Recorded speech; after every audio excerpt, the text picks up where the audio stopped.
My buddy Steve was a genius at making money without doing anything. At one point, he was enrolled in 12 different clinical trials at the same time.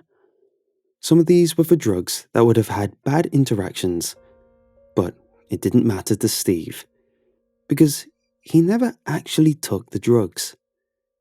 He did it like they do in the movies and just slipped them under his tongue and then spat them into his hand when the doc was turned away. Other trials were for therapeutic approaches and things like that, but those were no problem for Steve either. At most, he had to lie, literally and metaphorically, on somebody's couch for an hour each week, then collect his check on the way out. But eventually they caught on, and Steve was put on some kind of list. There was a nationwide ban on Steve, so that he couldn't participate in any more trials sponsored by universities or private drug companies, which essentially precluded him from that easy money. But Steve found a workaround. Not all experiments are above board and sanctioned by the FDA or whatever. There is in fact a hidden world of people testing things out in their garages, streamlining the whole process without having to worry about pesky and expensive regulations. One of Steve's friends gave him a link to a forum on the dark web, and after that, he was in the pipeline.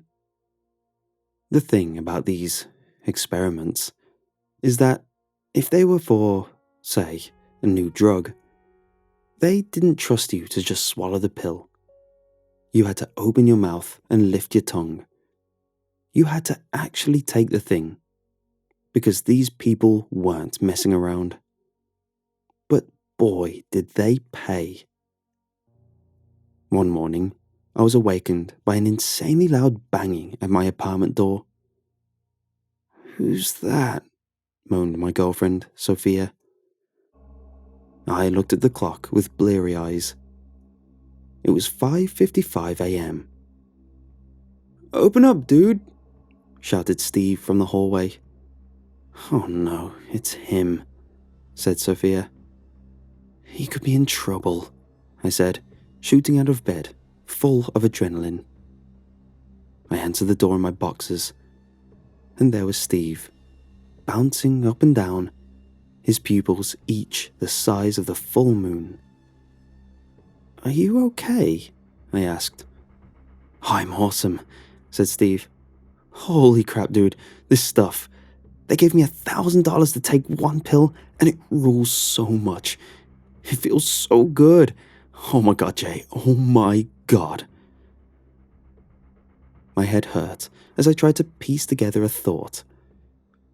"So you're high, and you came to tell me that you got paid a lot of money to get high?" I felt a surge of rage welling up deep inside of me. "Ha, yeah. I mean, no. Look, man, you're my best friend. I love you. I love you so much. I want to... No, listen. I came here because...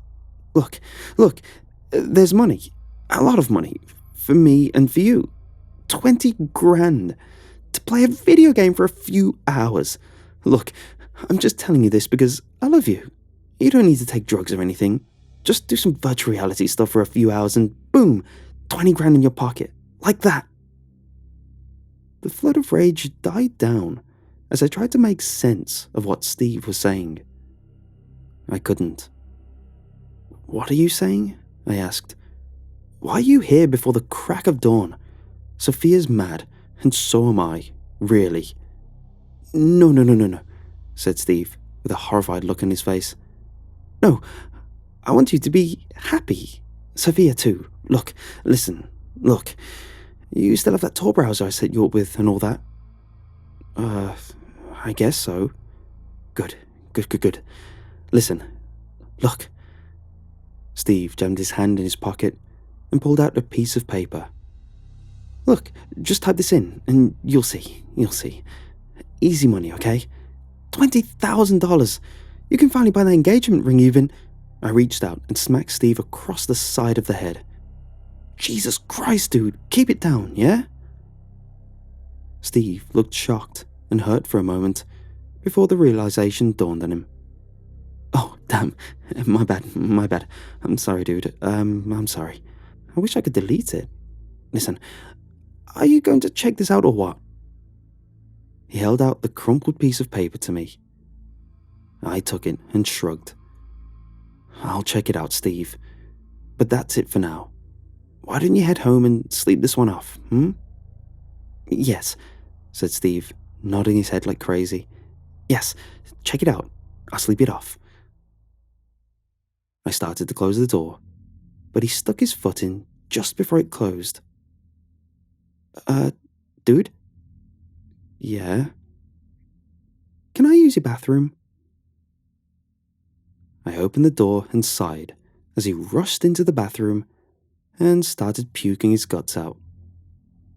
Steve received a ban from our apartment after that, but we stayed in touch. He would text me every few hours, asking if I'd checked out the advertisement for the video game trial yet. The truth was that I had checked it out as soon as he left that morning, but I was undecided. On one hand, the 20 grand sure was intriguing. That was almost half as much as I made a year. More than half after taxes. And I had a feeling that this wasn't the sort of gig where they took taxes out. I'd be able to do a lot with the money. Take Sophia out for all kinds of dinners. Maybe take a vacation and travel somewhere interesting. The kinds of things we always wanted to do, but never could afford to do. Then too, yes, there was that engagement ring. Sophia would say yes either way, even if I presented her with some rolled up aluminium foil. I wanted it to be special, but I couldn't afford to make it special. On the other hand, well, the whole thing was sketchy as hell. Who pays some Joe off the street $20,000 to test out a video game? And why go through such shady channels to set the thing up? I knew from the start that nothing good could come from it. I knew that.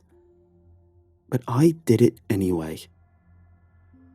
All right, I wrote in a text to Steve. I'm in for the video game thing.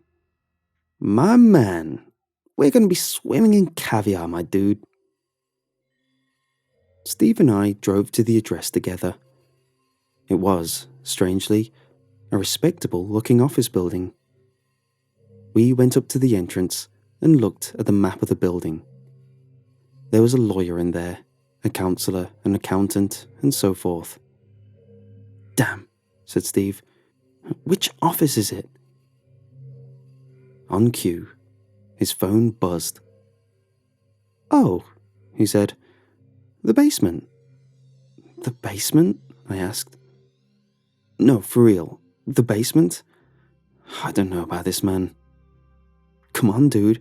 $20,000. And in such a nice building, too. I'm used to going to crazy people's garages and swallowing God knows what. This is going to be a piece of cake. I nodded, but as we walked to the elevator, my sense of unease grew larger and larger until it was screaming at me. Turn around. Whatever this is, it's bad. It's just a video game, I muttered. What's that? Asked Steve. I snapped out of it. I said, let's go play this dumb video game and get paid. That's the attitude, said Steve, grinning, as the elevator door slid closed behind me. We rode down to the basement as I tried to calm myself down. It's a video game. In the basement of a respectable office. Probably they could only afford to rent the basement. I shut myself up before I could ask. They could only afford to rent the basement, but they're paying you $20,000 each?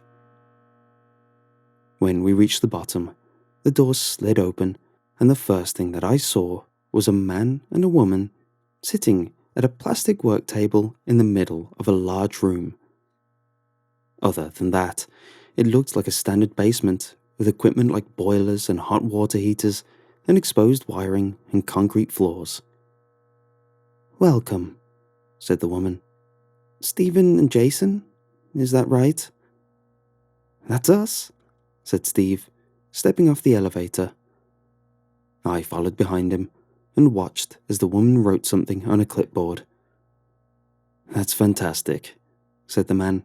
"Right on time. Well, a few minutes late, but that's okay." He laughed. "It happens," said the woman, smiling. "People have things to do, and we respect that here. That's why we're going to get right down to business. Or, nearly so. First, we need you to sign the contract." The woman held out 2 clipboards, and we each took one. Before I looked at it, I took a moment to note that my unease had not subsided, despite the surface friendliness of the man and the woman. Somehow, that made it more bizarre. That they were just sitting there, so poised amongst the plumbing pipes running overhead, ready to offer us a lot of money to play a video game. "Where do we play the game?" I asked, looking around. I didn't see a TV or anything. "Up here," said the man, tapping his head. I started, but Steve gave me a nudge. "They'll tell us what to do," he said. "Just sign the contract, dude." He scrawled some information into a few boxes and dashed off a signature while I read more closely. The participant agrees not to seek compensation beyond the predetermined amount. In this case, the predetermined amount is 20,000 USD for participating in one trial game of Total Control brackets TC. The makers of TC and the administrators of the trial hereby relieve themselves of all liability for any injury sustained during gameplay, with the express agreement of the participant. "Injuries?" I asked. "What kind of game is this?" The woman smiled.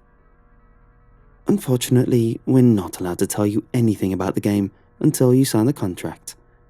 After that, you'll know all about it. In the event that the participant is unable to collect the predetermined amount at the end of the game, the makers of TC will transfer the funds to a person of the participant's choosing. The following box is for the participant to note the name and address of the next of kin." "So, you're saying that if we die, he'll give the money to somebody that we choose?" I asked. "Is that right?"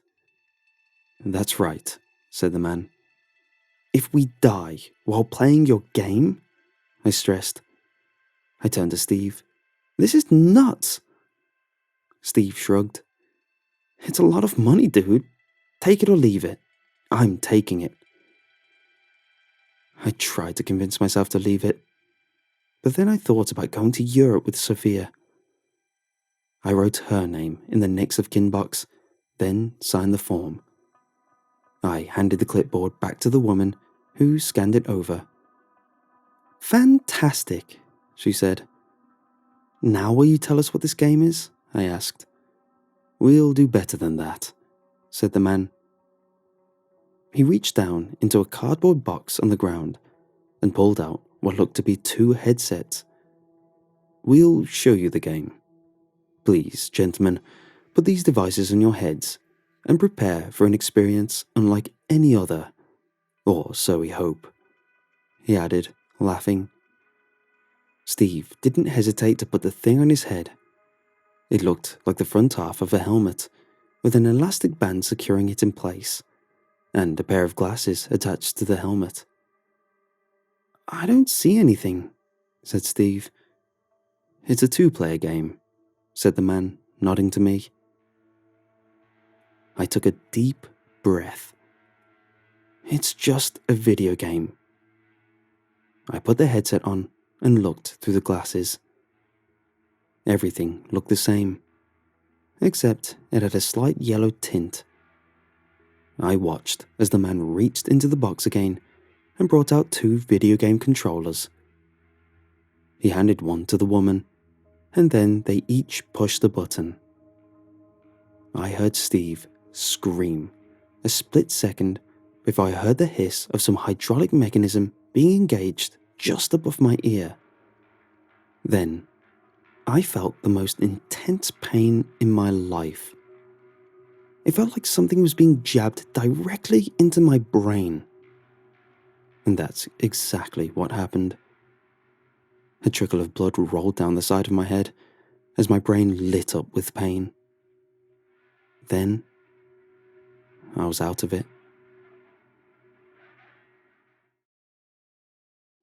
When I woke up, I was strapped to a chair, sitting opposite the man and woman behind the table, and next to Steve. There was only a dull ache in my head now, but it didn't take long for me to burst into a full-on panic. "Ah, good," said the woman. "You're both awake." She stood up calmly, walked over, and undid my straps. "What is this?" I gasped. "What the hell is this?" "It's an experiment," said the man. "Don't worry, we've ironed out some of the kinks since the last time we've tried it." "What experiment?" I asked, standing up on wobbly legs. "What are you going to do to us?" The woman went to work unstrapping Steve. "We've implanted a device in your head," she explained. "It allows us to control your physical movements, or so we hope." Steve rubbed his head. "What the hell? You're going to pay us, right?" "Of course," said the man. He reached into his cardboard box and pulled out 2 thick envelopes. "I hope cash is okay." He tossed them across the table to our feet. Steve bent down and tore his open. I saw the cash inside. "Okay," he said. "That's worth it for a little headache, I guess. Alright, so you've implanted these devices into our brain. Okay, so we can leave now?" "You can try," said the man. "But you won't be able to, if we don't want you to," said the woman. "And we don't want you to," said the man. "Not until you fight to the death," said the woman. I jumped to my feet and tried to slow down my breathing. "Come on, man," I said to Steve. "That's enough of this." I bent down to pick up my envelope and then started walking towards the elevator. "Thanks for the money, guys," said Steve. Then he followed behind me and pushed the button. The light came on, and we waited for the elevator to come. Then I reached my fist back and swung it as hard as I could at Steve's jaw. It connected with a loud crack, and I saw a spray of blood leave his mouth. "What the hell?" groaned Steve, rubbing his jaw. I felt dizzy. What the hell indeed? Why had I just socked my best friend in the face for no reason? Dude, I'm so sorry. I have no idea why I did that." Steve spit out some blood on the basement floor. "Forget it. Let's just get the hell out of here." The elevator door dinged. "Sounds good to me," I said as the door slid open. I went to step in, when suddenly I felt a hand grab my shoulder and roughly spin me around. It was Steve. He had a confused look on his face as he grabbed my neck with both hands and started to choke me. My nerves exploded in panic as I struggled to breathe. I felt myself bring my knee up into Steve's balls. He let go of my neck then and hunched over. "What's happening?" he gasped. I brought my elbow down on his back and he screamed out in pain. "I don't know," I said. "I don't know." I looked over at the man and the woman, still seated behind their plastic work table. They were each holding their game controllers and smiling. "What the hell is happening?" The woman pushed the button, and suddenly Steve lunged at me, driving his shoulder into my gut. We hit the ground together, my elbow taking the brunt of the impact. "I'm so sorry," cried Steve. "I can't stop it." I reached up and grabbed Steve's face in my hand. I didn't want to. I tried to make myself stop, but couldn't. I began squeezing between my thumb and middle finger, which just spread out and gripped onto the spot behind his eye sockets. "Stop this!" I shouted. Steve sunk into my palm with his teeth and tore a chunk of my flesh off. I felt a searing pain and a deep fear as he spit my skin onto the ground. I tried to will myself to stay still, but I couldn't. Instead, I punched him in the eye. When his head jerked back from the blow, I pushed against his chest and twisted around so that now I was on top of him. I took a clump of his hair in my hand and began smashing his head against the concrete floor again and again and again. I was crying. I was begging myself to stop. I was begging the man and woman to stop whatever they were doing. I was begging Steve to forgive me as his head hit the floor with a thunk that sounded wetter and wetter each time as blood gushed and sprayed everywhere. "Okay," said the man after a while. "That's enough. My player is dead now." I heard the woman laugh. "I told you I would win." Suddenly, I was in control of my own movements again. I set Steve's head gently on the ground and knelt next to him, sobbing. "What have I done?" I wailed. "What did you make me do?" Now," said the man, standing up. "It's not all bad news." He walked over and picked up the envelope of cash that Steve had dropped. "He did name you as his next of kin, so you've just made $40,000. I looked up at him with blurry eyes. "You monsters," I said, standing up. "I'll kill you." I ran at him, full of rage, with my arms outstretched. But when I got to him, I slowed down, spread my arms wider, and embraced him in a friendly hug. My mind screamed in terror and rage, but my body wouldn't respond. "We control you now," said the woman. "We're happy to let it go at this. You've served our purpose. As a beta tester, we'll let you get in the elevator with your money, and you'll never hear from us again. If you honor your contract. Do you remember your contract? There's a copy of it in your back pocket. There's one bit that you should pay careful attention to. The bit about how you are never to tell anyone anything close to what happened here. Don't worry about coming up with an explanation for your friend. We'll take care of that. All that you have to do about all this is literally nothing. Don't say a word. You're probably best forgetting it ever happened." "There's a hose in the corner," said the man. "Clean yourself up, take your money, and leave." I did just that. I just wasn't sure if I was the one doing it. After I killed Steve, my life fell apart. Of course it did. I knew that I wasn't in control of my actions at the time, but that didn't help at all.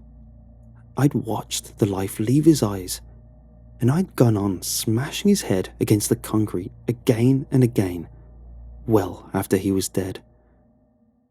I had nightmares about it every night, and the worst part was that I couldn't tell anyone about it. What was I supposed to do? Turn myself into the police for murdering my best friend literally against my will? How would that help anything? I wanted to tell Sophia. I wanted to tell her so badly. But I couldn't.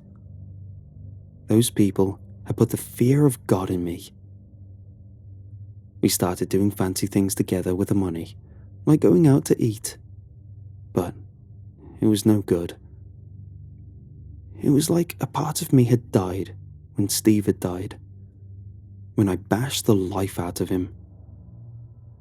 Sophia didn't want fancy dinners and all of the things that money can buy. She wanted me. But I wasn't there anymore. I started drinking more and more. I considered ending my life. Not seriously at first, but as time went by, it seemed more and more like a viable option. Anything to stop the never-ending guilt and grief. For her part, Sophia stuck with me for longer than I could have hoped for. But finally, it got to be too much. It was clear enough that things were over well before the night we lay in bed together after yet another failed attempt at making love. "I can't do this anymore, Jay," she said. "I love you, but something changed after Steve's accident. I know that he was your best friend, and it tore your heart out.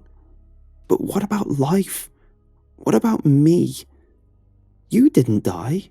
I didn't die. We're still here. And I can't do it anymore. It's been 3 months, and I don't think I've heard you laugh once.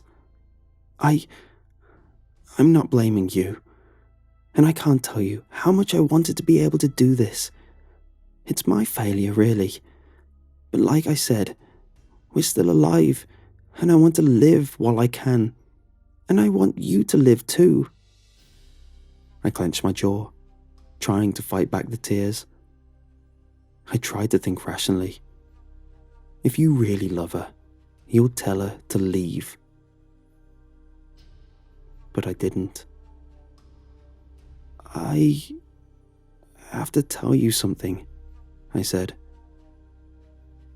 Then, as my soul screamed in horror, I smothered her with a pillow.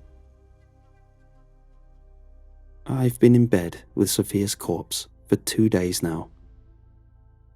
Yesterday, I got a text. "We gathered all the data we need. Your contract has been fulfilled. Your unit has been deactivated. We thank you for your participation and wish you the best of luck."